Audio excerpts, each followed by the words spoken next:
Hello students, welcome to Learn Chemistry and I am your educator Anupam Singh. आज हम फिर से करेंगे chapter carbon and its compound. इसका लेक्चर 1 हम पहले कर चुके हैं। उसमें हमने कार्बन के बारे में बात की थी, बॉन्डिंग के बारे में भी बात की थी कार्बन के कि उसमें कोवेलेंट बॉन्डिंग होती है। कार्बन के एलोट्रॉप किए थे, ग्रेफाइट, डायमंड वगैरह पढ़े थे हमने। और एक बहुत इंपॉर्टेंट हमने डिस्कशन किया था, वो थी कार्बन की 2 इंपॉर्टेंट प्रॉपर्टीज जो इसको यूनिक बनाती हैं। वो कौन कौन सी प्रॉपर्टी थी? एक थी टेट्रावैलेंसी और दूसरा था कैटिनेशन पावर ऑफ कार्बन, जो कार्बन के पास होती है। उसकी वजह से कार्बन क्या करता है, बहुत सारे अपने जैसे ही कार्बन के साथ जुड़कर एक लॉन्ग चेन कंपाउंड बनाता है। उसने ट्रिलियंस ऑफ कंपाउंड बनाए, इसलिए इन कंपाउंड को स्टडी करने के लिए हमें जरूरत पड़ी केमिस्ट्री की एक नए ब्रांच की, और जिसे हमने नाम दिया ऑर्गेनिक केमिस्ट्री। तो आज हम उन्हीं ऑर्गेनिक कंपाउंड की बात करेंगे इस लेक्चर में। तो ऑर्गेनिक कंपाउंड को डिस्कस करने से पहले हम पहले थोड़ा हिस्ट्री में जाएंगे। जब ऑर्गेनिक कंपाउंड्स बन रहे थे और ऑर्गेनिक केमिस्ट्री की जिक्र हो रहा था, उसी वक्त कुछ साइंटिस्ट ने अपनी अपनी थ्योरी दी, और जो पहली फेमस थ्योरी थी उस थ्योरी का नाम था वाइटल फोर्स थ्योरी। और इस थ्योरी ने क्या कहा था कि जितने भी ऑर्गेनिक कंपाउंड्स होते हैं वो लिविंग ऑर्गेनिज्म से प्रोड्यूस होते हैं। ये थ्योरी काफ़ी टाइम तक एक्सेप्टेबल रही। हमने जितने भी प्लांट्स, एनिमल्स, इन सब में ये पाया कि उनके अंदर ऑर्गेनिक कंपाउंड होते हैं। लेकिन उसके बाद एक साइंटिस्ट आए, वोलर ने क्या किया, वोलर ने ऑर्गेनिक कंपाउंड को अपने लैब में प्रोड्यूस कर दिया। यानी कि किसी ऑर्गेनिक किसी ऑर्गन्स, किसी एनिमल्स के या किसी प्लांट के अंदर प्रोड्यूस नहीं किया, उसने अपनी लैब के अंदर प्रोड्यूस किया। और कैसे किया? उन्होंने लिया एक compound that is an inorganic compound, एक इनऑर्गेनिक कंपाउंड लिया, अमोनियम साइनेट। इस अमोनियम साइनेट को उन्होंने हीट करके बनाया यूरिया। यूरिया एक ऑर्गेनिक कंपाउंड है। और ये बनने के बाद, यूरिया बनने के बाद जो वाइटल फोर्स थ्योरी थी वो फेल हो गई, और ये बात भी खत्म हो गई कि जो ऑर्गेनिक कंपाउंड है उन्हें केवल कौन बनाता है? केवल लिविंग ऑर्गेनिज्म प्रोड्यूस करते हैं। देखो, हमने वोलर ने अमोनियम साइनेट से यूरिया बना दिया। उसके बाद कोल्बे आए, उन्होंने एसिटिक एसिड बनाया, और बहुत सारे साइंटिस्ट आए। तो फिर फाइनली एक नई जो डेफिनेशन निकली, वो क्या निकली कि ऑर्गेनिक कंपाउंड कौन होते हैं? ऑर्गेनिक कंपाउंड होते हैं जो बने होते हैं कार्बन और हाइड्रोजन से। मेनली जो स्केलेटन होता है ऑर्गेनिक कंपाउंड का, वो कार्बन और हाइड्रोजन होता है। तो हमने ये कहा कि study of hydrocarbon is called organic chemistry, and जो हाइड्रोकार्बन है उनको हमने कहा ऑर्गेनिक कंपाउंड्स। तो study of hydrocarbons is called organic chemistry. Hydrocarbons में कार्बन और हाइड्रोजन की चेन तो होती है, उसके अलावा और हेटेरो एटम भी हो सकते हैं, जैसे ऑक्सीजन हो सकता है, हेलोजन्स हो सकते हैं, नाइट्रोजन हो सकती है, सल्फर हो सकती है। लेकिन जो मेन स्केलेटन होगा वो कार्बन और हाइड्रोजन से बना हुआ होता है, इसीलिए ऑर्गेनिक कंपाउंड को हम हाइड्रोकार्बन्स भी कहते हैं। तो हाइड्रोकार्बन्स नाम से समझ में आ रहा है, हाइड्रोजन एंड कार्बन से बने हुए कंपाउंड। इन ऑर्गेनिक कंपाउंड की प्रॉपर्टीज क्या होती है? हाइड्रोकार्बन्स को भी हम डिटेल में पढ़ेंगे, पहले हम प्रॉपर्टीज की बात कर लेते हैं ऑर्गेनिक कंपाउंड की। ऑर्गेनिक कंपाउंड का मेल्टिंग पॉइंट और बॉइलिंग पॉइंट लो होता है। हम लास्ट लेक्चर में हमने ये पढ़ा है कि कार्बन कैसे क्या बनाता है, कोवेलेंट बॉन्डिंग करता है, हमने ये पढ़ा था। तो बेटा, जो कोवेलेंट बॉन्ड होता है उनका मेल्टिंग पॉइंट और बॉइलिंग पॉइंट क्या होता है? लो होता है। और यहाँ भी कार्बन से ही बने हुए कंपाउंड है, तो इसलिए इनका मेल्टिंग पॉइंट और बॉइलिंग पॉइंट लो होगा। और ये इलेक्ट्रिसिटी को भी कंडक्ट नहीं करते हैं, क्योंकि इलेक्ट्रिसिटी कंडक्ट कहाँ पे होती है? जहाँ पर फ्री इलेक्ट्रॉन हो या आयंस हो मूव करने के लिए। लेकिन कोवेलेंट बॉन्डिंग में तो ऐसा कुछ नहीं होता, तो इसीलिए ये क्या होते हैं? Poor conductor of electricity, non conductor of electricity होते हैं। ओके, अब हम बात करेंगे ऑर्गेनिक कंपाउंड्स कौन कौन सी टाइप के होते हैं। इनमें मेनली जो 2 कैटेगरी होती है, एक होते हैं हाइड्रोकार्बन और दूसरे होते हैं हाइड्रोकार्बन के डेरिवेटिव। हाइड्रोकार्बन के डेरिवेटिव बहुत सारे हो सकते हैं, एल्काइल हैलाइड्स, एल्केन कहते हैं जिनको, अल्कोहल्स है, एल्डिहाइड्स है, कीटोन है, कार्बोक्सिलिक एसिड्स है, और एसिड के भी डेरिवेटिव होते हैं। तो ये हाइड्रोकार्बन और हाइड्रोकार्बन के डेरिवेटिव, इन सबको हम कंबाइंड फॉर्म में पढ़ते हैं ऑर्गेनिक केमिस्ट्री के अंदर। तो आज इस चैप्टर में हम जो इनके डेरिवेटिव है वो तो हायर क्लासेस में पढ़ेंगे। आज हम इस चैप्टर में हाइड्रोकार्बन्स की बात करते हैं कि हाइड्रोकार्बन्स को हम फर्दर कैसे डिवाइड करते हैं। हाइड्रोकार्बन, अभी हमने बात की कि हाइड्रोजन और कार्बन से बने हुए कंपाउंड को हाइड्रोकार्बन कहते हैं। ये 1 मार्क का आंसर आ गया आपका। उसके बाद हाइड्रोकार्बन्स को 2 कैटेगरी में डिवाइड करेंगे। किस बेस पर डिवाइड करेंगे कि उनमें किस तरह की बॉन्डिंग है। हमने बात की थी कि जो कोवेलेंट बॉन्ड होता है वो सिंगल भी हो सकता है, वो डबल भी हो सकता है और ट्रिपल भी हो सकता है। उसी बेस पर, बॉन्डिंग के बेस पर हमने हाइड्रोकार्बन्स को 2 कैटेगरी में डिवाइड किया। एक हुए सैचुरेटेड हाइड्रोकार्बन्स और दूसरे हमारे अनसैचुरेटेड हाइड्रोकार्बन्स। सैचुरेटेड हाइड्रोकार्बन्स कौन से होते हैं? क्वेश्चन बनता है व्हाट इज सैचुरेटेड हाइड्रोकार्बन्स। तो वो हाइड्रोकार्बन्स जिनमें कार्बन और कार्बन के बीच में सिंगल बॉन्ड प्रेजेंट होता है। Where carbon-carbon single bond is present, such type of hydrocarbons are called saturated hydrocarbons. Okay? और जो सैचुरेटेड हाइड्रोकार्बन्स होते हैं उनका जो नाम होता है, उसकी जो एंडिंग होती है उसमें हम एन लगाते हैं। सफिक्स क्या होता है? एन होता है। अभी हम सफिक्स के बारे में और इनकी नेमिंग के बारे में डिटेल में पढ़ेंगे। अनसैचुरेटेड हाइड्रोकार्बन कौन से होते हैं? अनसैचुरेटेड हाइड्रोकार्बन्स वो हाइड्रोकार्बन्स होते हैं जिनमें कार्बन कार्बन के बीच में या तो डबल बॉन्ड होता है या ट्रिपल बॉन्ड होता है। इसी बेस पर अनसैचुरेटेड हाइड्रोकार्बन्स को भी फर्दर डिवाइड किया गया है एल्कीन्स एंड एल्काइन्स में। एल्कीन्स मतलब जिसमें कार्बन कार्बन के बीच में डबल बॉन्ड है, एल्काइन्स जिसमें कार्बन कार्बन के बीच में ट्रिपल बॉन्ड है। तो यहाँ पर हाइड्रोकार्बन आपके पास 3 नाम हो गए। हाइड्रोकार्बन की आपने 3 कैटेगरी देख ली, एक एल्केन, एक एल्कीन और एक एल्काइन। एल्केन जो सैचुरेटेड हाइड्रोकार्बन है, ओके, और यहाँ पर कार्बन कार्बन के बीच में क्या होता है? सिंगल बॉन्ड होता है। एल्कीन जो अनसैचुरेटेड हाइड्रोकार्बन है, इसमें कार्बन कार्बन के बीच में डबल बॉन्ड होता है। और थर्ड है हमारी एल्काइन, जहां पर कार्बन कार्बन के बीच में ट्रिपल बॉन्ड होता है and it is also an unsaturated hydrocarbon. अब हम इसको पहचानेंगे कैसे? ठीक है, अगर हमें सिर्फ नाम दिया हो तो हम कैसे पहचानेंगे? एल्केन में जो उसका जो नाम का जो एंड होगा वो एन होगा, लास्ट में जो सफिक्स होगा वो एन होगा। एल्कीन में ईन होगा और एल्काइन में आइन होगा। ये इनके जनरल नेम की पहचान होती है। उसके बाद होती है एक term general formula. General formula भी बेटा आपको याद रखना है हर एक हाइड्रोकार्बन का। एल्केन का जनरल फॉर्मूला होता है CnH2n+2 और वही एल्कीन का होता है CnH2n और एल्काइन का होता है CnH2n-2। अब अगर हमें जनरल फॉर्मूला पता हो और हमसे ये कहा जाए कि एक ऑर्गेनिक कंपाउंड जिसका जनरल फॉर्मूला CnH2n+2 है और उसमें कार्बन का जो नंबर है वो 4 है, तो उसका मॉलिक्यूलर फॉर्मूला क्या होगा या उस कंपाउंड का फॉर्मूला क्या होगा? देखिए कैसे निकालेंगे हम। हमारे पास है CnH2n+2 where n is equal to 4। Carbon जो n है, यहाँ पर n है कार्बन नंबर। n क्या है बेटे? यहाँ पर कार्बन नंबर है और इंटीजर होता है ये। तो हमें वो 4 दिया हुआ है, तो हम यहाँ पे क्या लिखेंगे? C4 और n की जगह फिर 4 लिखेंगे +2। क्या आ जाएगी वैल्यू? C4H, 4 2 जा 8 +2 क्या हो गया? 10, C4H10। तो ये हमारा क्या आ जाएगा? फॉर्मूला आ जाएगा, जिसको मॉलिक्यूलर फॉर्मूला कहते हैं। ये मॉलिक्यूलर फॉर्मूला किसका आ गया? एल्केन का आ गया। क्यों आया एल्केन का? क्योंकि हमने एल्केन के जनरल फॉर्मूले से निकाला है ये, और हमें क्वेश्चन में दिया हुआ था कि एक एल्केन है, तो इसलिए हमने इसका जनरल फॉर्मूला यूज किया और हमने ये इसका मॉलिक्यूलर फॉर्मूला निकाल दिया। इसी तरह एल्कीन के केस में हमें पता है कि जनरल फॉर्मूला CnH2n है। अच्छा, अगर यहाँ पर भी n की वैल्यू 4 हो तो मैं एल्कीन का जनरल फॉर्मूला लगाऊंगी और मुझे क्या मिल जाएगा? C4H8 मिल जाएगा। This is the molecular formula of alkene. अगर एल्काइन की बात करें और n की वैल्यू 4 हो तो फॉर्मूला है CnH2n-2। तो क्या लिखेंगे? C4H8-2, फॉर्मूला आ जाएगा C4H6। और ये किसका फॉर्मूला है? किसका मॉलिक्यूलर फॉर्मूला है? ये एक एल्काइन का मॉलिक्यूलर फॉर्मूला है। अगर आपको मॉलिक्यूलर फॉर्मूला दिया हुआ है तो आपसे पूछेगा वो एल्केन है, एल्कीन है या एल्काइन है, तो आप क्या करेंगे? इस चीज की वैल्यू इन फॉर्मूलाज में पुट करके चेक कर लेंगे और हमें क्या पता चल जाएगा कि दिया हुआ हाइड्रोकार्बन सैचुरेटेड है या अनसैचुरेटेड है।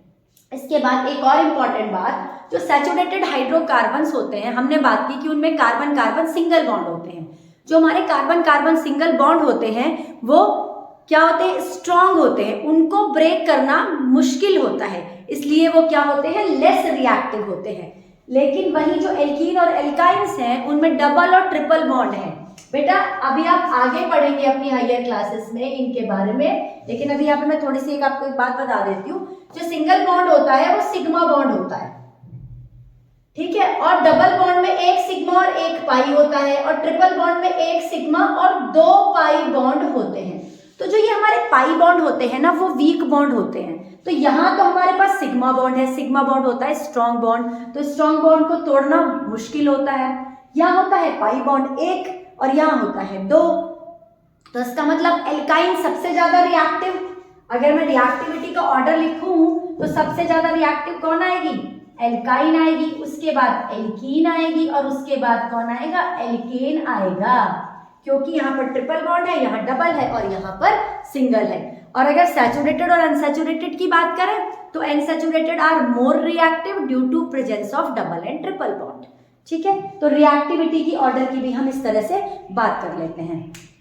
इसके बाद अभी मैंने आपको यहाँ पे एग्जाम्पल नहीं बताई।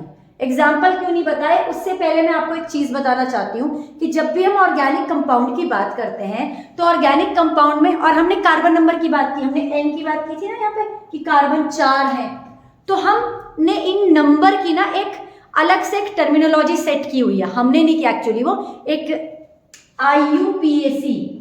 IUPAC, बहुत सारे लोग IUPAC भी बोलते हैं, ये एक ऑर्गेनाइजेशन है, international union of pure and applied chemistry. इस ऑर्गेनाइजेशन ने हर ऑर्गेनिक कंपाउंड को लिखने के लिए ना कुछ रूल सेट किए, उनके नेमिंग के कुछ रूल सेट किए। उसकी जरूरत क्यों पड़ी, क्योंकि देखो बेटा हर एक रीजन में, हर एक कंट्री में अलग अलग तरीके से नाम लिए जा सकते थे ऑर्गेनिक कंपाउंड के। तो यूनिफॉर्मिटी को बनाने के लिए इस ऑर्गेनाइजेशन ने क्या किया, नेमिंग के लिए कुछ रूल दिए, और फिर उसे जो पूरा वर्ड है वो उसको फॉलो कर रहा है। इसी तरह हर जगह क्या है, हमें ऑर्गेनिक कंपाउंड की जो नेमिंग होती है वो हमें क्या मिलती है, यूनिफॉर्म मिलती है। तो उसको समझने के लिए पहले हमें ये पता होना चाहिए कि काउंटिंग कैसे करेंगे कार्बन की। से कार्बन अगर कहीं पर वन कार्बन प्रेजेंट है किसी ऑर्गेनिक कंपाउंड में, तो वहां पर हम उसको 1 नहीं कहते, हम उसको मेथ कहते हैं। अगर 2 प्रेजेंट है तो हम उसको एथ कहते हैं, 3 है तो प्रॉप, 4 है तो ब्यूट, 5 है तो पेंट, अगर 6 कार्बन प्रेजेंट है तो हेक्स, 7 कार्बन पर हेफ्ट कहेंगे, 8 पर ऑक्ट, 9 पर नॉन और 10 पर डेक। ये आपको पता होगा, आपने पढ़ा भी हुआ है। तो आप ये वाली नंबरिंग अब याद करेंगे। 1 2 3 तो आपने याद कर ली बचपन में, अब आप क्या करेंगे, ऑर्गेनिक कंपाउंड के लिए आपको ये वाली नंबरिंग याद करनी है, एथ मेथ प्रॉप ब्यूट। ओके, अब इसको मैं यहाँ पे थोड़ा सा आपको यूज करके बताती हूँ कि आप इसको यूज कैसे करेंगे। अब हम एग्जाम्पल की बात करेंगे, किसके एग्जाम्पल की, एल्केन और एल्काइन के एग्जाम्पल की। देखो अगर कार्बन की वैल्यू, कार्बन का जो नंबर है मेरे पास 1 है, ठीक है, कार्बन का नंबर 1 है और मैंने आपको बताया कि वो एल्केन है, तो जनरल फॉर्मूला हुआ CnH2n+2 और क्या आंसर आएगा, CH4 आ जाएगा, CH4। जब कार्बन 1 होता है तो उसको क्या कहते हैं, उसको मेथ कहते हैं। कार्बन 1 को हम क्या कहते हैं, मेथ कहते हैं। और मैंने आपको ये बताया था कि एल्केन में हमेशा जो सफिक्स लगता है वो एन लगता है, मिथेन। इसका नाम क्या होता है, मिथेन होता है इसका नाम। Got it? अच्छा ठीक है, कार्बन नंबर 3 से लेकर चलते हैं। कार्बन नंबर अगर हमारे पास 3 है तो CnH2n+2 को अगर मैं यूज करूं तो n की जगह आ गया 3 और यहाँ पर क्या आ जाएगा, 3 2 जा 6 +2 C3H8, राइट। C3 3 कार्बन को हम कहते हैं प्रॉप, तो हम यहाँ पे यूज करेंगे प्रॉप और सफिक्स लगाएंगे ane, that is propane. Okay, तो इस तरह से हम बात करते हैं किसकी, एल्केन की, सैचुरेटेड की। तो अनसैचुरेटेड की बात कैसे करेंगे, चलो देखते हैं अनसैचुरेटेड की नेमिंग।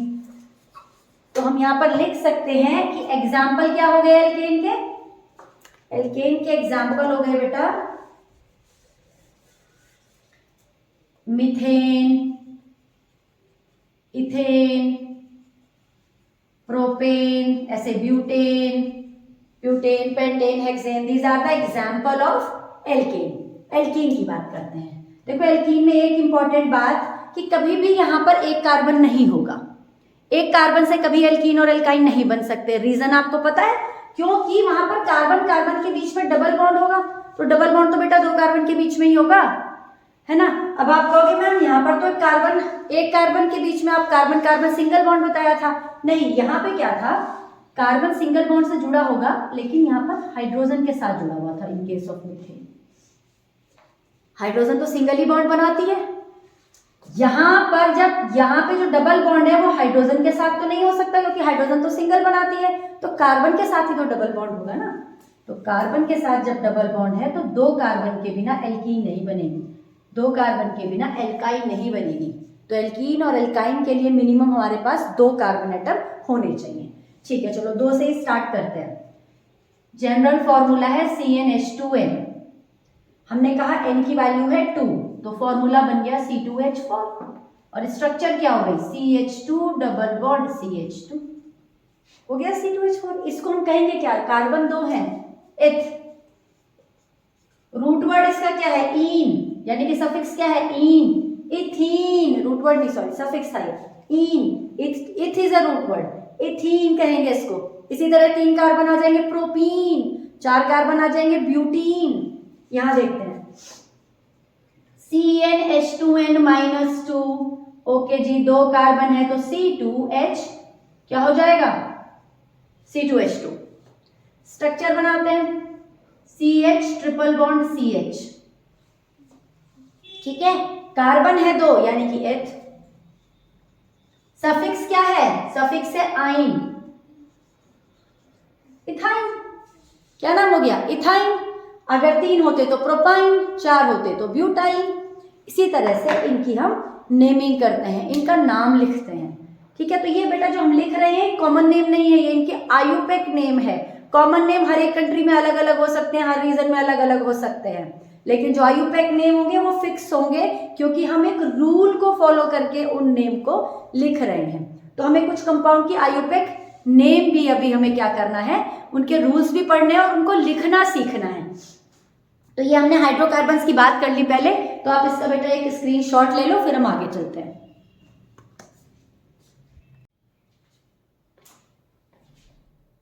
ओके बेटा, अभी हमने हाइड्रोकार्बन का एक क्लासिफिकेशन पढ़ लिया, जिसमें हमने पढ़ा जो हाइड्रोकार्बन्स हैं उनको हमने डिवाइड किया था सैचुरेटेड और अनसैचुरेटेड कंपाउंड्स की फॉर्म में। यानी कि हमने जो क्लासिफिकेशन पहले किया था वो on the basis of bond था, है ना, कि कार्बन कार्बन के बीच में सिंगल बॉन्ड है, डबल बॉन्ड है या ट्रिपल बॉन्ड है। इस बेस पर हमने हाइड्रोकार्बन्स को क्या किया था, क्लासिफाई किया था।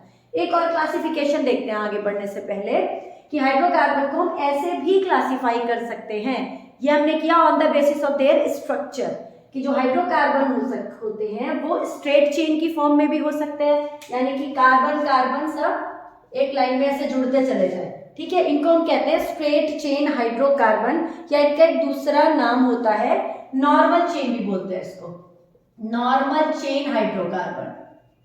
ओके, तो ये होते हैं हमारे स्ट्रेट चेन हाइड्रोकार्बन। दूसरे होते हैं हमारे branched chain hydrocarbon.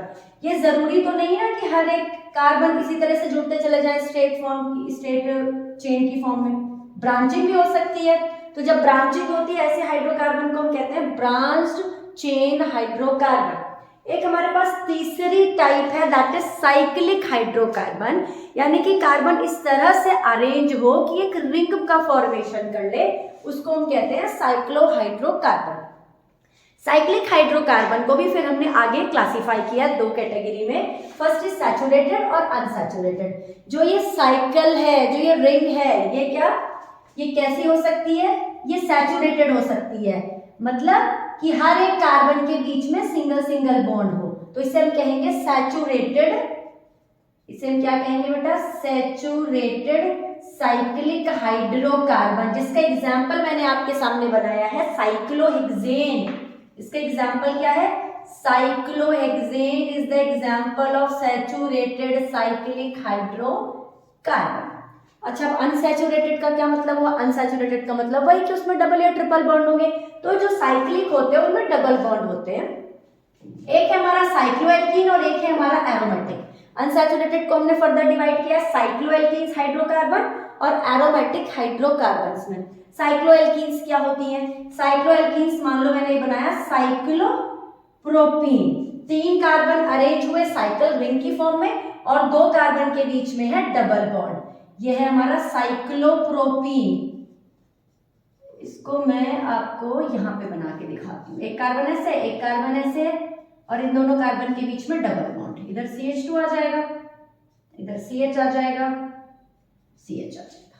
This is cyclopropene, structure of cyclopropene, it is a cycloalkene, unsaturated है, हाइड्रोकार्बन है, ठीक है। दूसरे हमारे एरोमेटिक होते हैं। एरोमेटिक को डिटेल में हम अपनी जो हायर क्लासेस है वहां पढ़ते हैं। यहां मैं आपको एक बात बता देती हूँ कि एरोमेटिक नाम से समझ में आ रहा है, इनमें एक स्पेशल एरोमा होता है, ठीक है। जब हम इनको बर्न करते हैं तो इनमें से एक एरोमा आती है। दूसरा, इनमें होते हैं alternate single and double bond. देखिए इसका एग्जाम्पल, इसका एग्जाम्पल होता है बेंजीन। बेंजीन का नाम शायद आपने सुना हो, इसकी स्ट्रक्चर ऐसी होती है। Alternate single and double bond का क्या मतलब है? एक डबल बॉन्ड, फिर सिंगल, फिर डबल बॉन्ड, फिर सिंगल, फिर डबल बॉन्ड, सिंगल बॉन्ड, ठीक है। तो ऑल्टरनेट सिंगल और डबल बॉन्ड होते हैं जिनमें उनको हम एरोमेटिक हाइड्रोकार्बन कहते हैं, साइक्लिक हाइड्रोकार्बन होते हैं ये। और इसका एग्जाम्पल आपको सिर्फ अभी आप यही एग्जाम्पल याद करें, बाकी और आप बाद में देखेंगे।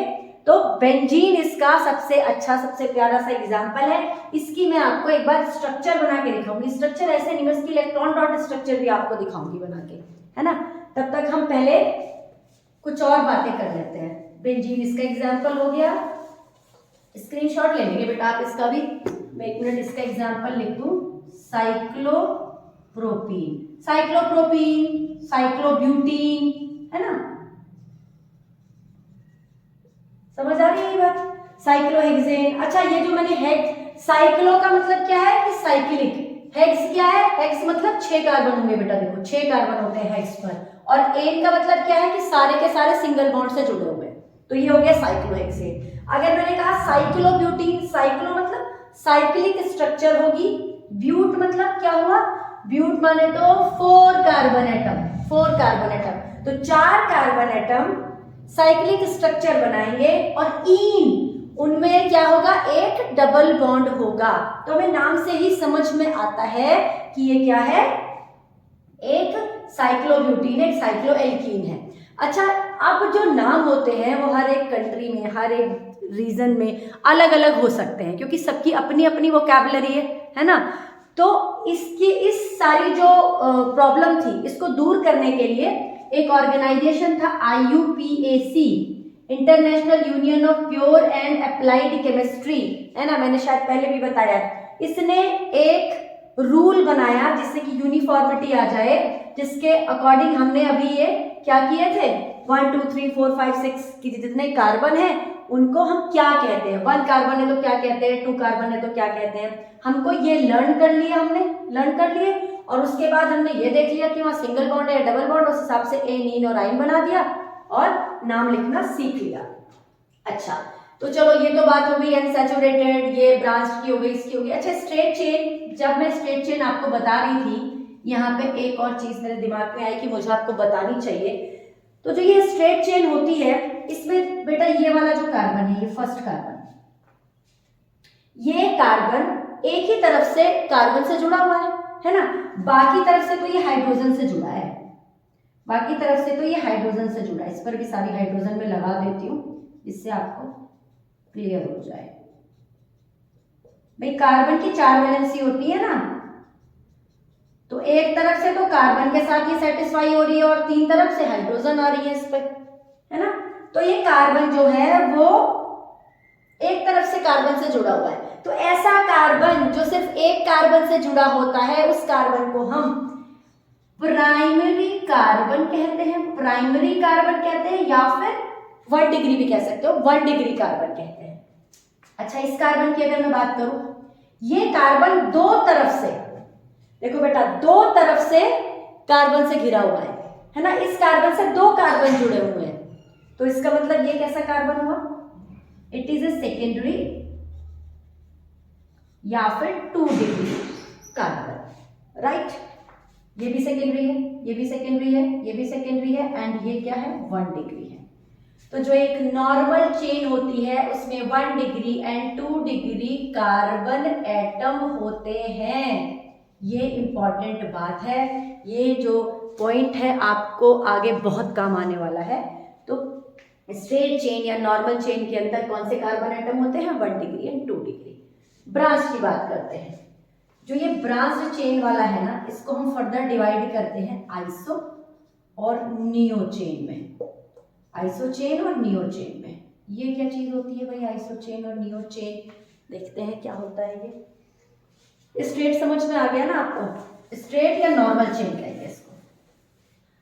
अब इस नॉर्मल चेन के ही अंदर अगर इस तरह से मैं एक ब्रांचिंग क्रिएट कर दूं और अब हम अगर देखें तो ये कार्बन हमें पता है 1 डिग्री है, यस 1 डिग्री। ये दो साइड से जुड़ा है तो 2 डिग्री, करेक्ट। ये एक साइड से जुड़ा है 1 डिग्री।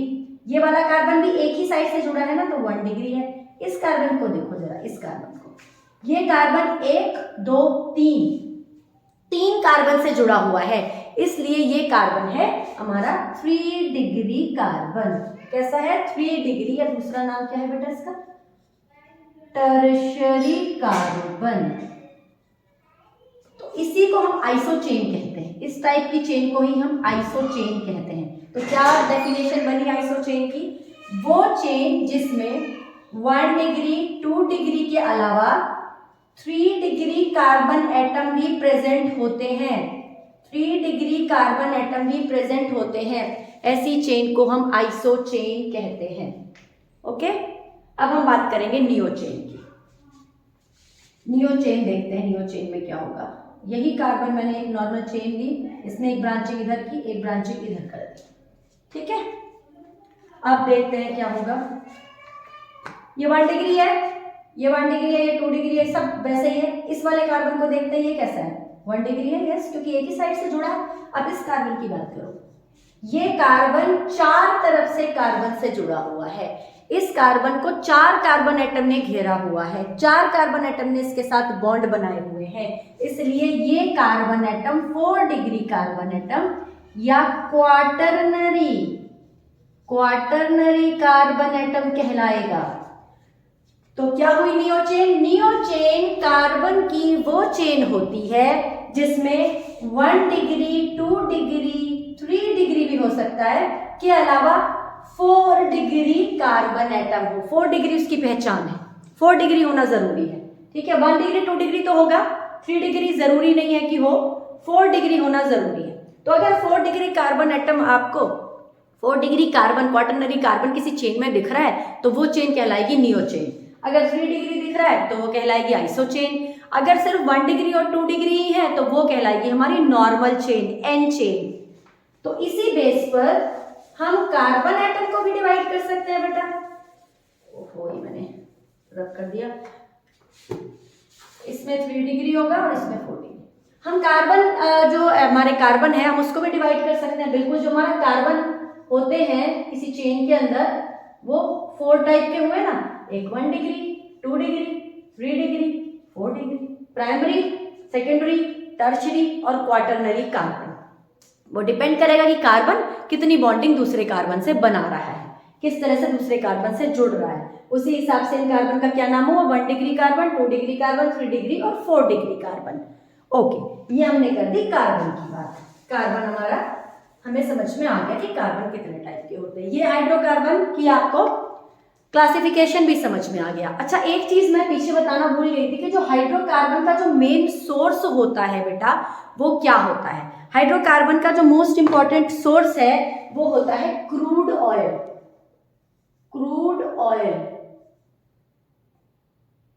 हाँ जी, crude oil, CRUID, crude oil, yes. तो क्रूड ऑयल समझते हैं ना, जिससे हम पेट्रोल भी बनाते हैं। तो वही जो क्रूड ऑयल होता है वो हाइड्रोकार्बन का मेन सोर्स होता है। जो जनरली जो हाइड्रोकार्बन्स होते हैं वो हमें इसी से ऑब्टेन होते हैं। दूसरा, एक और चीज स्टार लगा के लिखें, कार्बन के जो ऑक्साइड्स हैं, यहां लिख रही हूं मैं, oxides of carbon, carbonates of carbon,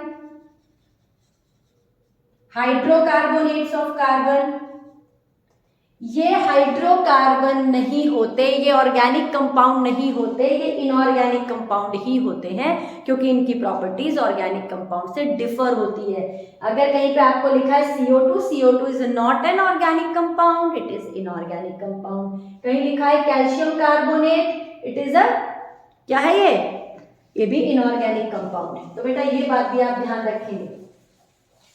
चलिए अब हम क्या करते हैं, अब हम इलेक्ट्रॉन डॉट स्ट्रक्चर की बात करते हैं, क्योंकि वो बहुत इंपॉर्टेंट है और एग्जाम में इन जो मैंने 5 लिखे हैं ना, इथेन, इथीन, इथाइन, साइक्लोहेक्सेन और बेंजीन, इनमें से किसी की भी आपको इलेक्ट्रॉन डॉट स्ट्रक्चर बनाने के लिए आ सकती है।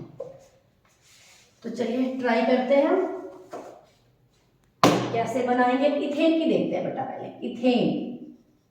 अच्छा, एक एक चीज आराम से समझेंगे। इथेन से क्या समझ में आ रहा है? एथ का मतलब कार्बन नंबर होंगे 2, राइट। ये देखो एथ का मतलब कार्बन नंबर है 2। एन का मतलब क्या है? उन 2 कार्बन के बीच में बेटा सिंगल बॉन्ड है, तभी हम उसको कह रहे हैं एथेन। सिंगल बॉन्ड लगा दिया कार्बन कार्बन के बीच में। अब इसकी जो बाकी वैलेंसीज होती हैं उसे हम हाइड्रोजन से कंप्लीट करते हैं। ये चीज आप सीख लें।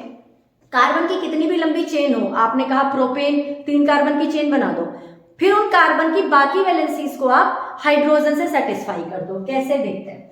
इस कार्बन का एक वैलेंसी है, 4 होती है इसकी, एक इधर हाइड्रोजन लग जाएगा, एक इधर हाइड्रोजन लग जाएगा, एक इधर हाइड्रोजन लग जाएगा, 1 2 3 4 कार्बन की 4 वैलेंसी आ गई ना। इसी तरह इसकी भी बना दी आपने। तो ये हमने क्या बनाया? Bond line structure of ethane. देखो ये है इथेन, इसका नाम, जिससे हमें पता चला कि 2 कार्बन सिंगल सिंगल बॉन्ड से जुड़े हुए हैं। ये मैंने बनाई इसकी बॉन्ड लाइन स्ट्रक्चर। इसका अगर मॉलिक्यूलर फॉर्मूला लिखूं तो क्या हो जाएगा? C2H6। ये कहां से आया? ये आया बेटे इस वाले जनरल फॉर्मूले से, CnH2n+2। तो हमें पता चला था H से कि N की वैल्यू 2 है, N की वैल्यू यहां पर हम 2 रखेंगे तो क्या आ जाएगा? C2H6 मॉलिक्यूलर फॉर्मूला आ जाएगा। तो ये मॉलिक्यूलर फॉर्मूला हो गया, ये इसका नाम हो गया, ये इसकी बॉन्ड स्ट्रक्चर हो गई। ओके, यहां तक की बात खत्म हो गई। अब हमें बात करनी है इसकी इलेक्ट्रॉन डॉट स्ट्रक्चर की। ठीक है, इलेक्ट्रॉन डॉट स्ट्रक्चर बनाते हैं।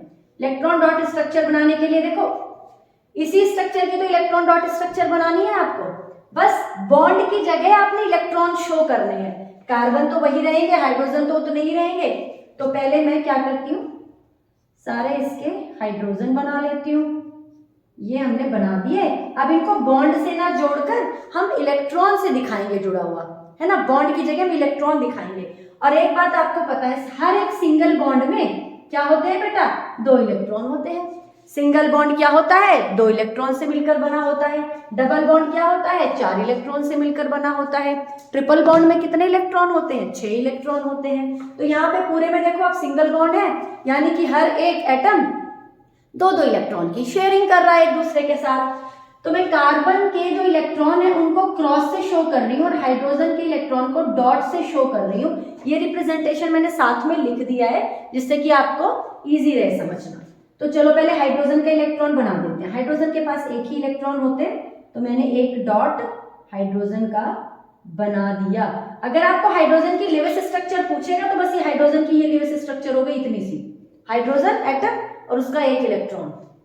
चलिए अब कार्बन के बनाते हैं। कार्बन के पास बेटा कितने इलेक्ट्रॉन होते हैं? कार्बन होता है 6, यानी कि 2 4 वैलेंस इलेक्ट्रॉन। और आपको पता है कि जो वैलेंस इलेक्ट्रॉन होते हैं वही रिएक्शन में पार्टिसिपेट करते हैं, बॉन्डिंग में पार्टिसिपेट करते हैं। तो बॉन्डिंग में तो ये 4 ही पार्टिसिपेट करेंगे, तो इन 4 को ही बनाएंगे हम यहाँ पे। तो 1 2 3 और 4। ओके, अब हम इसका बनाते हैं, इस कार्बन का 1 2 3 4। अब हम दिखा देते हैं कि शेयरिंग कैसे होगी। हाइड्रोजन के पास एक इलेक्ट्रॉन होता है और इसे एक ही इलेक्ट्रॉन की और जरूरत होती है। तो हाइड्रोजन ने इस तरह से शेयरिंग कर ली कार्बन के साथ। मैं आपको single bond, double bond, triple bond ये मैं एक्सप्लेन कर चुकी हूँ लास्ट लेक्चर में, तो आप वहां से देख लेंगे अगर आपने नहीं पढ़ा है इसके बारे में। ये हाइड्रोजन के 2 इलेक्ट्रॉन कंप्लीट, हाइड्रोजन के 2 इलेक्ट्रॉन कंप्लीट, बिल्कुल कंप्लीट हो गए, बिल्कुल कंप्लीट हो गए। हाइड्रोजन तो भाई पूरी तरह से स्टेबल हो गया, कंप्लीट हो गया उसका जो शेल था उसमें 2 इलेक्ट्रॉन आ गए। कार्बन को देखते हैं, कार्बन ने इसके साथ शेयरिंग की थी, एक इसे दिया था, एक इसे दिया था, तो इससे भी एक लेगा ना, और इस वाले कार्बन के भी 1 इलेक्ट्रॉन की शेयरिंग करेगा। तो 2 2 4 2 6 2 8, कार्बन के 8 इलेक्ट्रॉन हो गए। अब इस वाले कार्बन को देखते हैं, 2 2 4 2 6 और 2 8 इलेक्ट्रॉन इसके हो गए। तो देखो कार्बन, इस कार्बन के 8 इलेक्ट्रॉन, इस कार्बन के पास भी 8 इलेक्ट्रॉन और हर एक हाइड्रोजन के पास 2 2 इलेक्ट्रॉन। तो ये बन गई हमारी इथेन की इलेक्ट्रॉन डॉट स्ट्रक्चर। तो प्रॉपर आपको ऐसे ही बनाकर आनी है। इथेन नाम लिखेंगे, उसका मॉलिक्यूलर फॉर्मूला लिखेंगे, अगर आप ये चाहें बॉन्ड फॉर्मूला तो लिख सकते हैं, अगर नहीं चाहते तो मत लिखें। इससे ये फायदा हो जाता है कि आपको इजी हो जाता है। देखो आपने क्या किया, आपने बस ये बॉन्ड हटा के इलेक्ट्रॉन ही तो लगाए हैं, यही किया है यहाँ पे, तो इजी हो जाता है ये बनाना। तो ये भी बना ले तो अच्छा है। उसके बाद ये इलेक्ट्रॉन डॉट बना दे और साइड में रिप्रेजेंटेशन जरूर कर दें कि आपने कार्बन के इलेक्ट्रॉन को किससे शो किया और हाइड्रोजन के इलेक्ट्रॉन को किससे शो किया। ठीक है, तो ये हो गए इथेन। अब नेक्स्ट क्या है हमारा, इथीन। इथीन को ट्राई करते हैं, ये मैं लिखे रहने देती हूँ, इथीन देखते हैं।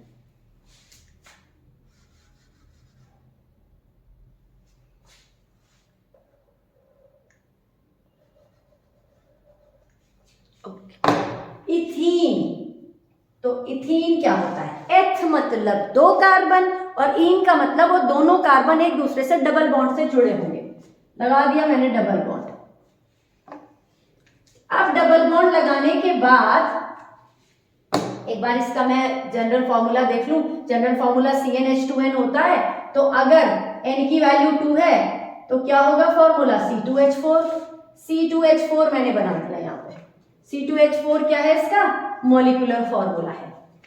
राइट बेटा, देखो ये बना दिया हमने C2H4। ये क्या है, किस तरह का अरेंजमेंट दिखाया, अभी हमने बॉन्डिंग का, इसका बॉन्ड स्ट्रक्चर बनाई, लाइन स्ट्रक्चर बनाई, बॉन्ड लाइन स्ट्रक्चर बोलते हैं इसको। अब हम इलेक्ट्रॉन डॉट स्ट्रक्चर बनाएंगे, बिल्कुल वैसे ही कार्बन बना देंगे और हाइड्रोजन बना देंगे।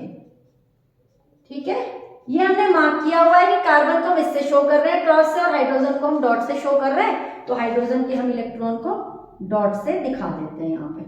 ये हाइड्रोजन के इलेक्ट्रॉन बना दिए मैंने। कार्बन के इलेक्ट्रॉन बनाएंगे। कार्बन के आपको पता है 4 इलेक्ट्रॉन होते हैं, 4 वैलेंस इलेक्ट्रॉन होते हैं, तो वो 4 वैलेंस इलेक्ट्रॉन हम यहाँ पर बनाएंगे। एक हाइड्रोजन के पास जाएगा, एक इस हाइड्रोजन के साथ शेयरिंग होगी, 2 हम यहाँ बनाएंगे। क्यों बनाए 2 हमने यहाँ, क्योंकि हमें पता है कि यहाँ पर डबल बॉन्ड होता है। डबल बॉन्ड का मतलब 4 इलेक्ट्रॉन की शेयरिंग हो रही है, इसलिए हमने 4 इलेक्ट्रॉन सेंटर में बनाए। ठीक है, चलो पहले हाइड्रोजन के हम कर देते हैं कंप्लीट। बिल्कुल, हाइड्रोजन ने ये कर ली शेयरिंग किसके साथ, कार्बन के साथ, और अपना कर लिया शेयर कंप्लीट। और कार्बन ने क्या किया, 2 2 4 2 6 और 2 8, और इस कार्बन ने 2 2 4 2 6 2 8। ये बन गया हमारा इथीन का इलेक्ट्रॉन डॉट स्ट्रक्चर। देखो कितना इजी है बनाना। अगर आप स्टेप बाय स्टेप चलते हो ना तो ये चीजें बहुत इजी हो जाती हैं।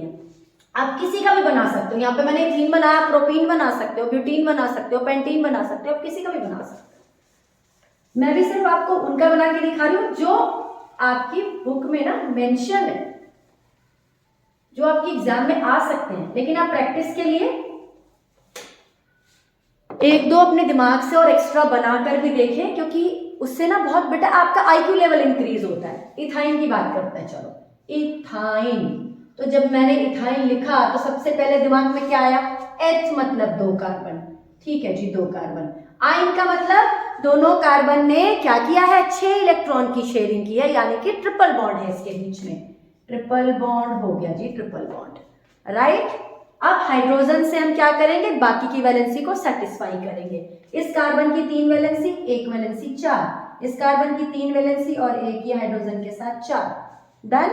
मॉलिक्यूलर फॉर्मूला, जनरल फॉर्मूला इसका होता है CnH2n-2। ये बल्कि हमें पहले कर लेना चाहिए था, लेकिन नाम से समझ आ रहा था तो हमने बना लिया स्ट्रक्चर। CnH2n का मतलब C2H2। This is the molecular formula of ethyne. अगर कह रहा है इथाइन का मॉलिक्यूलर फॉर्मूला बताओ, उसकी स्ट्रक्चर बनाओ और उसका इलेक्ट्रॉन डॉट स्ट्रक्चर दिखाओ, तो आपने इथाइन का नाम लिखा, उसका फॉर्मूला बनाया, उसकी लाइन बॉन्ड लाइन स्ट्रक्चर बनाई। अब हम क्या करेंगे, इसका अब हम इसका इलेक्ट्रॉन डॉट स्ट्रक्चर बनाएंगे। तो पहले मैं हाइड्रोजन के इलेक्ट्रॉन बना लेती हूँ, बिल्कुल। अब हम बात करेंगे कार्बन की, तो कार्बन 1 2 3 1 2 3 और 4 ये हुआ, 4 ये हाइड्रोजन के हमने कंप्लीट करके दिखा दिए। और इस कार्बन के हमारे ये हो गए 3 3 6 2 8, यस 2 और ये 6 8, कार्बन के भी 8 कंप्लीट हो गए। तो बेटा देखो कितनी आसानी से हमने इथाइन की स्ट्रक्चर भी बना ली, electron dot structure. I think आपको ये बहुत अच्छे से समझ आ रही होगी। अब हम एक थोड़ा सा, मतलब इजी है लेकिन स्ट्रक्चर थोड़ी बड़ी है, तो हमें बनाते हुए लगता है कि पता नहीं हम क्या बना रहे हैं, कितनी बड़ी सी स्ट्रक्चर है और गलती होने के चांसेस रहते हैं, लेकिन हम ध्यान से बनाएंगे तो कोई गलती नहीं होगी। नेक्स्ट है हमारा साइक्लोहेक्सेन। साइक्लो मतलब साइक्लिक होगा, हेक्स मतलब 6 कार्बन एटम, एन का मतलब सिंगल बॉन्ड से जुड़े हुए सारे कार्बन। तो देखो कैसे करेंगे हम, पहले हम 6 कार्बन बना लेंगे। ये मैंने 6 कार्बन बना लिए।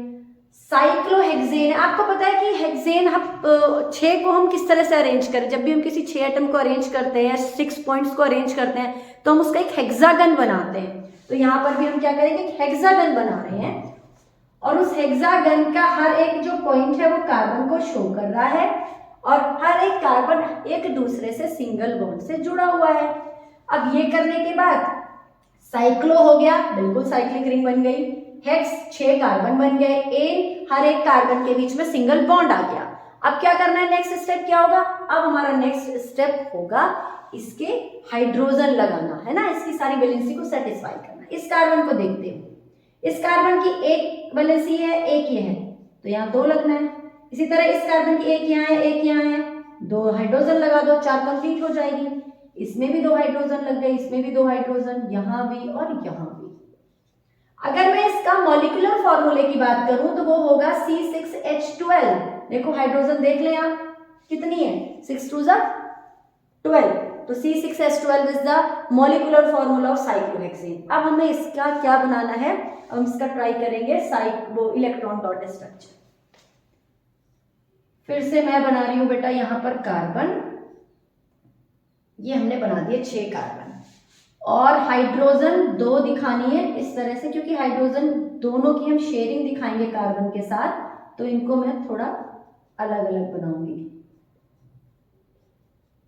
अब 1 2 बार प्रैक्टिस करेंगे तो बना लेंगे, कोई इतना टफ टास्क नहीं है। हाइड्रोजन के देखो इलेक्ट्रॉन बना लिए, बिल्कुल बना लो ऐसे, कार्बन की तरफ ही मुंह करके बनाएंगे क्योंकि हमने उसी के साथ, उसी के इलेक्ट्रॉन के साथ शेयरिंग दिखानी है ना। ऐसा नहीं कि आप पीछे बना देंगे, फिर आपकी स्ट्रक्चर अच्छी नहीं लगेगी, देखने में भी अच्छी लगनी चाहिए ना, रिप्रेजेंटेशन भी अच्छा होना चाहिए। अब कार्बन के इलेक्ट्रॉन बनाते हैं। कार्बन के भाई एक यहाँ 2, एक इस कार्बन के साथ बॉन्ड करेगा तो थोड़ा इधर बना देते हैं और एक इसके साथ 4, इस कार्बन के 4 इलेक्ट्रॉन हो गए। अब इस कार्बन का 1 2, एक इस कार्बन के सामने 3, एक इस कार्बन के सामने 4, इस कार्बन में 1 2 3 और ये 4, थोड़ा दूर बन गया मेरा एक्चुअली। इस कार्बन का 1 2 3 और ये 4, इस कार्बन का 1 2 3 और ये 4, इस कार्बन का 1 2 3 और ये 4। ठीक है, अभी हम जब इसके सर्कल बनाएंगे, कंप्लीट शेडिंग कराएंगे तो आपको और ज्यादा क्लियर होगा। देखो ये हाइड्रोजन के 2 कंप्लीट, इस पहले हम हाइड्रोजन के कंप्लीट कर देते हैं। हाइड्रोजन की हमने शेयरिंग करा दी, हाइड्रोजन ने कार्बन का 1 इलेक्ट्रॉन के साथ क्या कर ली, शेयरिंग कर ली और अपने आप को क्या कर लिया, स्टेबल कर लिया। ये हो गया जी। अब हम कार्बन का देखते हैं कि कार्बन का कैसे होगा। कार्बन में बेटा ये वाला कार्बन 2 ये वाले इलेक्ट्रॉन ले रहा है, 2 ये ले रहा है, 2 2 4, 2 ये ले रहा है 6 और 2 ये ले रहा है 8। इस तरह से अपना ऑक्टेट कंप्लीट कर रहा है। ठीक है, इस वाले कार्बन के 1 इलेक्ट्रॉन को लेकर उसके साथ शेयरिंग कर रहा है और इस इलेक्ट्रॉन देखो इसका, ये वाला जो कार्बन है इस कार्बन से भी जुड़ा है, इस कार्बन से भी जुड़ा है। इसका मतलब एक जो इलेक्ट्रॉन है इसका शेयरिंग में आ रहा है और एक इसका शेयरिंग में आ रहा है। ऐसे किया है ना, 1 इलेक्ट्रॉन इसका शेयरिंग में आया है, 1 इलेक्ट्रॉन इसका शेयरिंग में आया है। अब इस वाले कार्बन का देखते हैं, 2 2 4 2 6, अरे यार 2 8 थोड़ा सा इधर हो गया, पेंसिल से बनाएंगे आप तो आपका थोड़ा सा अच्छा बनेगा। 2 2 4 2 6 और 2 8, ठीक है। अब 2 2 4 2 6 और ये 2 8, और ये वाला 2 2 4, ये बहुत दूर हो गया, और 2 8, ये वाला 2 2 4 2 6 2 8, ये देखो ये बीच में हेक्सागन भी बन रहा है। तो ये जो स्ट्रक्चर है वो किसकी बन गई है? साइक्लोहेक्सेन की इलेक्ट्रॉन डॉट स्ट्रक्चर, ठीक है। आप इस तरह से बना लेंगे। अगर आपको लग रहा है कि ये इतना बहुत मैसी सा हो गया है कि मैम हम कैसे करेंगे, उसके लिए एक आसान सी ट्रिक है। आप ये बनाओ, इसमें हाइड्रोजन को ना ऐसे खोल के बना लो, ठीक है, ऐसे खोल के बना लो। यहाँ पे इनको भी हम बॉन्ड से दिखा देते हैं। और फिर आप ये करने के बाद पेंसिल से बना लो, फिर ये रब कर दो, ऐसे हटा दो, और ये इलेक्ट्रॉन लगा दो यहाँ पे, ऐसे और ऐसे, ठीक है। और साथ साथ फिर आप इसको ऐसे करते जाओ। फिर इस वाले कार्बन का भी, इसको तो आपने क्रॉस से दिखाना है, इस वाले कार्बन का भी ऐसे ऐसे, इस तरह से कर लेंगे। तो आप पहले बॉन्ड लाइन बना लो, फिर उसको इलेक्ट्रॉन डॉट में चेंज कर लो। और अगर आपको बेटा कॉन्फिडेंस है तो आप इलेक्ट्रॉन डॉट ऐसे डायरेक्ट बना सकते हो, ठीक है। तो ये हो गई साइक्लोहेक्सेन की स्ट्रक्चर। आप इसका भी स्क्रीनशॉट ले लें वीडियो को पॉज करके। अब हम लास्ट एक स्ट्रक्चर करेंगे और वो होगी हमारी बेंजीन, जो हमारा एरोमेटिक हाइड्रोकार्बन का क्या है बेटा? एग्जाम्पल है। बहुत ही बढ़िया स्ट्रक्चर होती है। मॉलिक्यूलर फॉर्मूला C6H6 होता है, पहले भी मैंने बताया है। और इसमें alternate single and double bond होते हैं। ये इसकी एक इंपॉर्टेंट बात है, इसकी स्पेशलिटी है। ये स्पेशलिटी ही इसको एरोमेटिक बनाती है। एरोमेटिक के और भी एग्जाम्पल है, लेकिन आपने भी सिर्फ एक ही याद रखना है, बेंजीन, है ना। बाकी जब हम अगली क्लास में जाएंगे तो देख लेंगे। ये हो गई बेंजीन की बॉन्ड लाइन स्ट्रक्चर। एक्चुअली क्या होता है, ये तो हम ऐसे बॉन्ड लाइन बना देते हैं, और अगर मैं इसमें कार्बन अरेंज करूं तो यहाँ पर कार्बन है, ये कार्बन है, आपको पता ही है, जो हर एक पॉइंट है उस पर कार्बन है। और अगर इसकी हाइड्रोजन को मैं सेटिस्फाई करूं, इसमें वैलेंसी को सेटिस्फाई करूं, तो इस कार्बन में 1 2 3, तो एक हाइड्रोजन, 1 2 3 इस कार्बन के साथ, तो हर एक कार्बन के साथ एक एक हाइड्रोजन जुड़ी हुई है। ये एक्चुअल स्ट्रक्चर हो गई बेंजीन की, हमने पूरी स्ट्रक्चर दिखा दी। अब हम इसकी इलेक्ट्रॉन डॉट बनाएंगे। आप इसी को पेंसिल से बना के, पेंसिल को बॉन्ड को इरेज करके वहां पे इलेक्ट्रॉन पुट करके इलेक्ट्रॉन डॉट में कन्वर्ट कर सकते हैं। बेंजीन के केस में तो कर ही लेना, क्योंकि ना वैसे बहुत ही हौच-पौच हो जाएगा, थोड़ा एक यूनिफॉर्मिटी सी बनी रहेगी, थोड़ा अच्छी सी शेप आ जाती है, अच्छा लगता है देखने में। क्योंकि आप जो बना रहे हो वो एग्जामिनर को भी तो समझ में आना चाहिए ना कि आप बना क्या रहे हो। हेक्सागन की जगह वो ऑक्टागन लगे, उसका कोई फायदा नहीं। तो ये हो गया आपका, हमने पहले बना लिया। अब हम हाइड्रोजन के फटाफट से इलेक्ट्रॉन बना लेते हैं। ये हमने हाइड्रोजन के इलेक्ट्रॉन, बेटा कोशिश करा कर थोड़ा सेंटर में बनाएंगे पेयर्स को ना। अब कार्बन इसके साथ करता है पेयरिंग, एक कार्बन का इलेक्ट्रॉन बना लो। कार्बन के वैसे 4 इलेक्ट्रॉन होते हैं, हमने एक एक तो बना लिया। अब देखते हैं इस, ये देखो, ये ना आपकी चॉइस है कि इस और इस कार्बन के बीच में भी डबल बॉन्ड लगा सकते हो, या फिर इस और इस कार्बन के बीच में भी डबल बॉन्ड लगा सकते हो। समझ आई ये बात? कहने का मतलब है कि जो इसकी दूसरा जो एक फॉर्म है, आप ऐसे भी बना सकते हो बेंजीन को, और ऐसे भी बना सकते हो।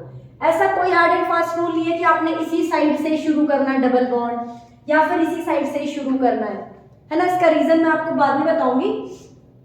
ये जो बॉन्ड होते हैं ये ना घूमते रहते हैं, तो बस आपको ध्यान ये रखना है कि ऑल्टरनेट होने चाहिए, मतलब दोनों डबल बॉन्ड एक साथ ना आ जाए, या 2 सिंगल बॉन्ड एक साथ ना आ जाए। Alternate single and double bond बनाओ, वो आप कैसे भी बना सकते हो। तो चलिए पहले इधर हमने अगर डबल बॉन्ड माना है, तो डबल बॉन्ड में आपको पता है कि कितने इलेक्ट्रॉन आएंगे? 4 इलेक्ट्रॉन आएंगे, ठीक है। 4 इलेक्ट्रॉन तो हम यहाँ पे बना देते हैं। तो कार्बन का 1 2 3 और चौथा इलेक्ट्रॉन ये, इस वाले कार्बन का 1 2 3 4 1 2, इस यहाँ पे मैंने डबल बॉन्ड दिखाया तो 4 इलेक्ट्रॉन बना दिए। तो इस कार्बन के 1 2 3 इलेक्ट्रॉन हो गए। भाई यहाँ पे डबल दिखा रही हूं तो यहाँ सिंगल दिखाऊंगी ना, तो यहाँ पे सिंगल,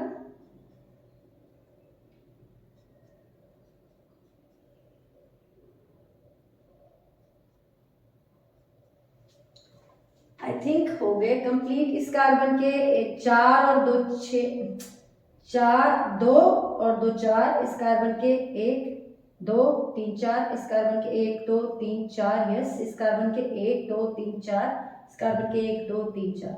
हाँ जी कंप्लीट है। अब हम पहले हाइड्रोजन की ये कर देते हैं।